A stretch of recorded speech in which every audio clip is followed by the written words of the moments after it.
The Coalition of African Democratic Congress, ADC, is facing tough time as it navigates through a bumpy road to the 2027 election, despite an initial momentum about its emergence as a strong opposition to the ruling APC. The opposition platform is facing numerous hurdles, including a disputed leadership takeover, legal landmines, and a growing question over what it has to offer to Nigerians grappling with cost of living crisis, insecurity, and poor governance, allegedly. And to put the issue in context, a member of the newly constituted National Working Committee of the party, Dr. Ibrahim Mani, who is now the National Treasurer of the party, has joined us here in the studio to answer some of these questions. And Doctor, welcome to the program. It is believed that you are actually facing serious turbulence in the takeoff of the APC. Could that be true? Yeah, thank you for having me. It's true that we're facing issues here and there at this moment, but these are all things that we knew were going to happen. We saw it coming.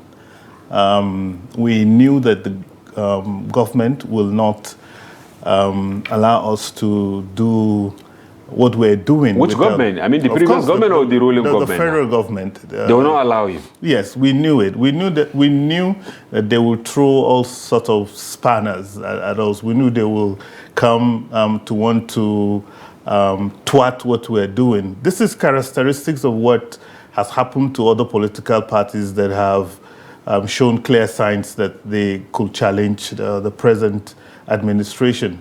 They have destroyed the PDP. They have destroyed Labour Party. They have unsettled the NNPP. And now they're trying to do the same here. But we are ready and we are prepared and maybe to the weather SDP this storm. Also. Of course, and you can see all of that happening. So the handwriting has been on the wall. Clearly, we know that it's not going to be a very smooth and an easy ride for us. But we're determined to succeed, and that's exactly what we're doing now. Now, starting with the legal hurdle. Yes. You are one of the leaders that emerge, the National Treasurer. But we have people now challenging your legitimacy. Yes, so like I said, all of these things were expected. This process that led to the formation of the caretaker committee at our next meeting on the 29th of July, it was a thorough process that followed the constitutional guidelines of our party, which empowers the National Executive Committee to take decisions on behalf of the National Convention, for these decisions to be ratified at the National Convention. And that's exactly what we did, to dissolve the former NWC and constitute a caretaker that will be there for 12 months to see to the transition to build this coalition that we're talking about. So for people to want to challenge that, we're not perturbed, we're not too bothered, because we know they don't have grounds to do it. But they will do it now because they want to distract us. They don't want us to move with the kind of speed that we have started. And of course, they're not succeeding because we have a team of almost 400 lawyers that have volunteered. 400? Yes, to defend... To challenge people like Leke Abejide, the lawmaker from Kodise, yes, who is the presumed national leader of the party, because he's an elected person. Okay. He describes some of you as daydreamers for attempting to take over their party, ADC, as he. Okay, fine. So let me give you a little background. Okay. I am one of the 3 people that founded this party 20 years ago. I started as a national officer of the party, and all through, we've remained in this party. I've contested the presidency of this party. Leke joined the party just in 2018. How can he come and say he is a national leader? So in our constitution, there is no such position as national leader. Where you have people coming to say they are national leaders or leaders of party is where the internal democratic processes in the party are not strong.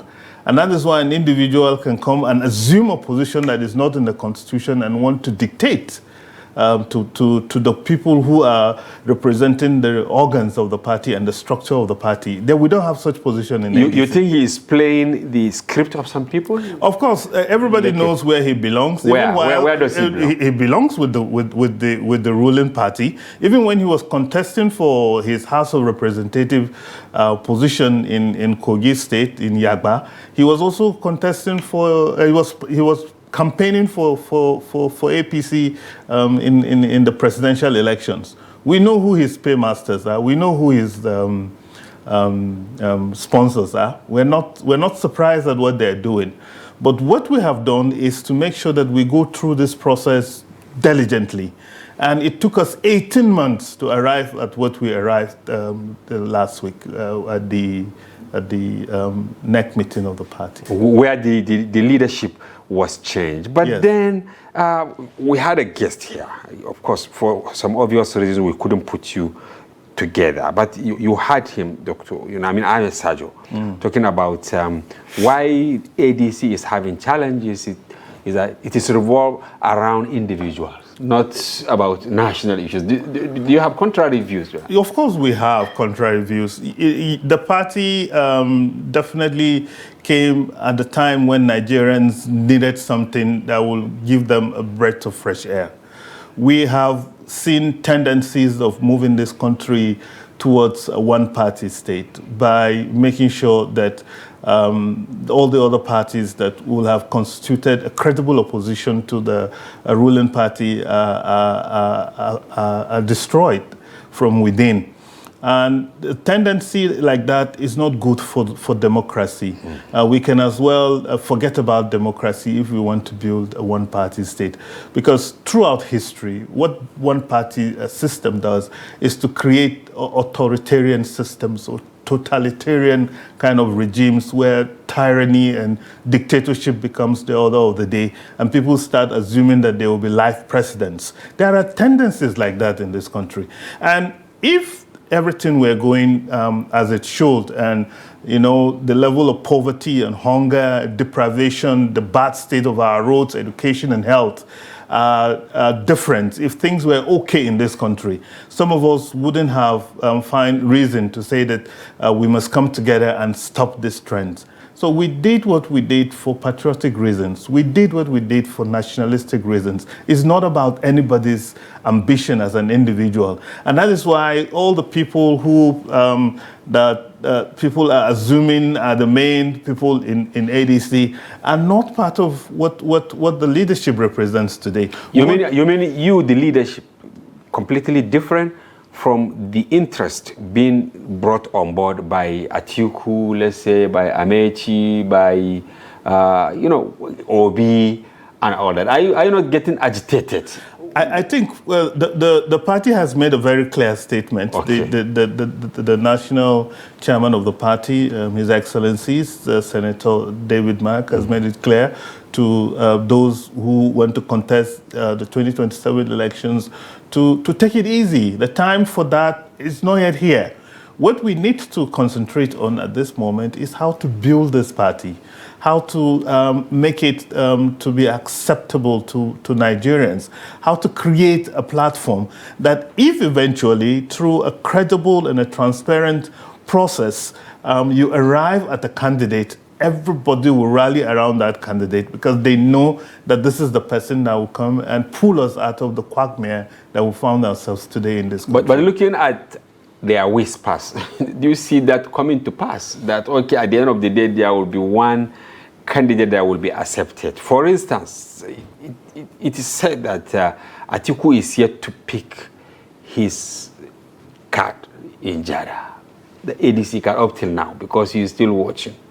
Obi is neither here nor there. And then, of course, Amechi has declared that he has left the APC. Don't you think that your party is just being used as a bopper in a way? Not quite. After the inauguration of the caretaker committee, what the leadership of the party is that every stakeholder should go back to their regions, to go back to their states, their local government, their wards and their polling units, and continue, mobilization and sensitization of people to understand what we're doing.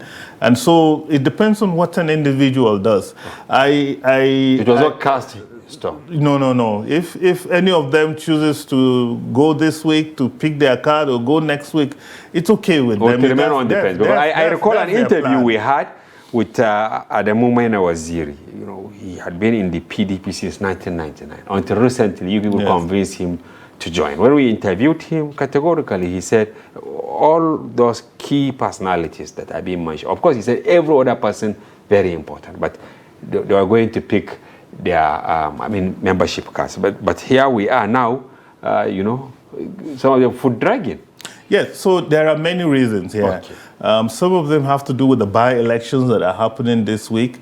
Some of them are coming from parties that have already presented candidates.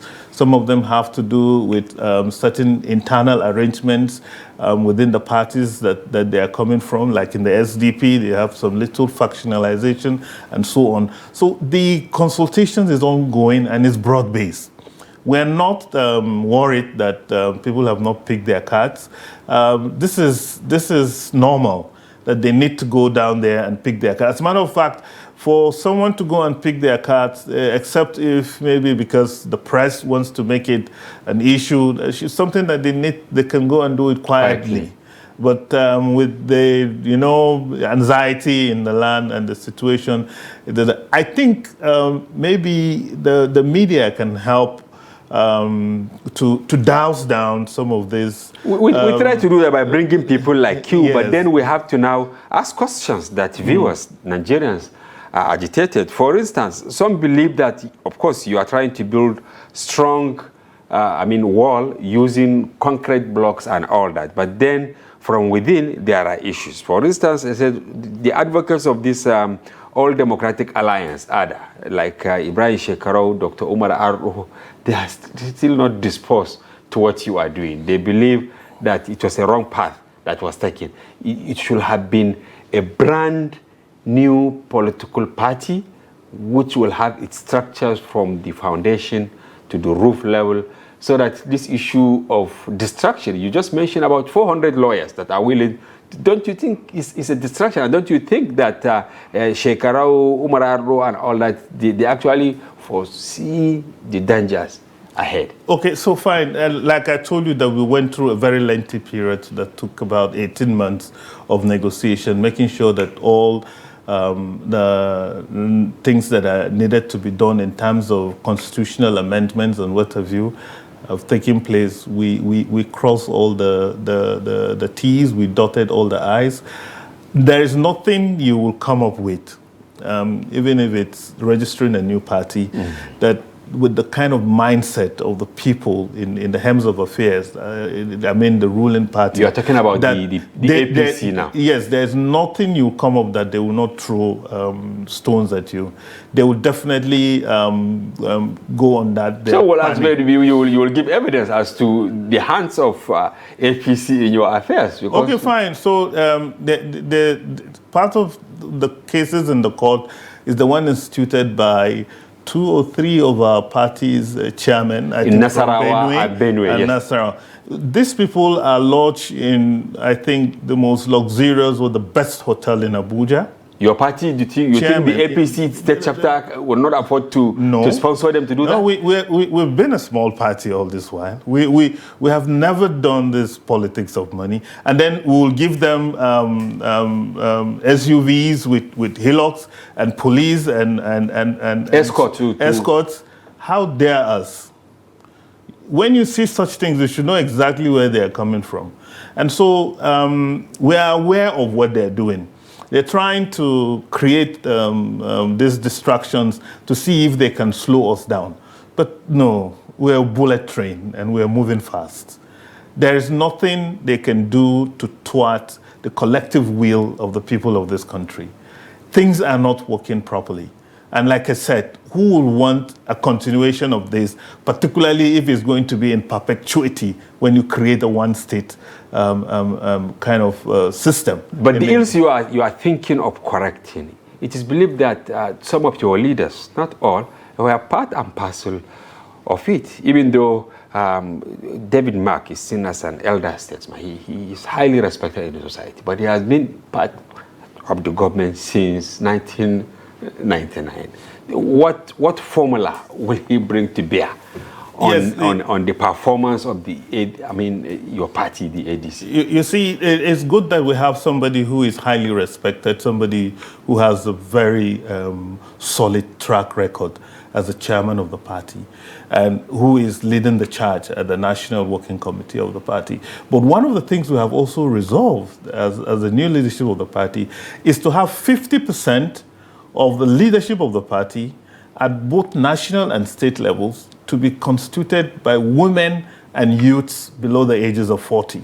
These are fresh bloods that you want to bring to the party. And they are coming with wonderful ideas. Meaning you also believe that some of the leaders are spoiled horses. I don't know. Sorry to use this. You see, because it is believed that they have, they have been there day before yesterday, today, and they want to be there tomorrow without bringing the desired. If that is what we want, we will not be bringing 50% of the leadership of the party to be among people who are below the ages of 40. We will not be doing that.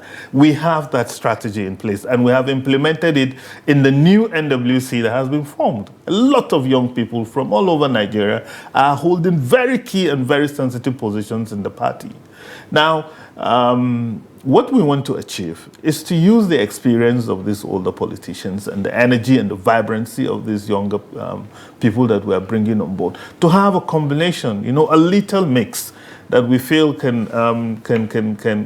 do the work in terms of churning the new ideas and bringing everything to the fore, so that our people will see the need to look at a different direction from the one we are facing now. You are the treasurer of the party. This question is really important, and you need watchers to actually traverse the turbulence here in Nigeria. How rich is ADC?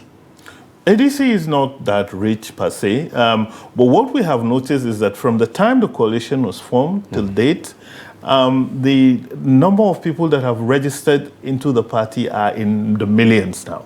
Millions? Yes, and they register online on their own, and they pay 1,000 naira registration fee. You have a wall. For you to register, you have to pay that 1,000. Yes. And people are paying. As a matter of fact, within the first 2 weeks, our website continued crashing because of the number of people who are coming to register. And we have to move it to a cloud server on the Amazon to sustain the registration that is going. And people are registering in their thousands on a daily basis. And that is how we're getting money to do what we're doing. Is the momentum still there, going by the array of problems? The momentum has even heightened within the last 1 week, with the leaders going down to their states and their local governments to mobilize people and encourage them to become... So in a word, how hopeful, this should be in one sentence because we have come to the end of the program, how hopeful is the ADC in taking over from APC? Okay, so if you see the hopelessness in the country, then you know that we are hopeful. All right, thank you very much, Dr. Ibrahim Mani, the treasurer of the African Democratic Congress, for coming to the program and for clearing some of the gray areas. We have to have you some of that time. Thank you for having me. And viewers, that's a wrap on today's package. Join us tomorrow for another interesting edition of Daily Politics on Trust TV. I'm Hamza Idriz. Bye-bye from here.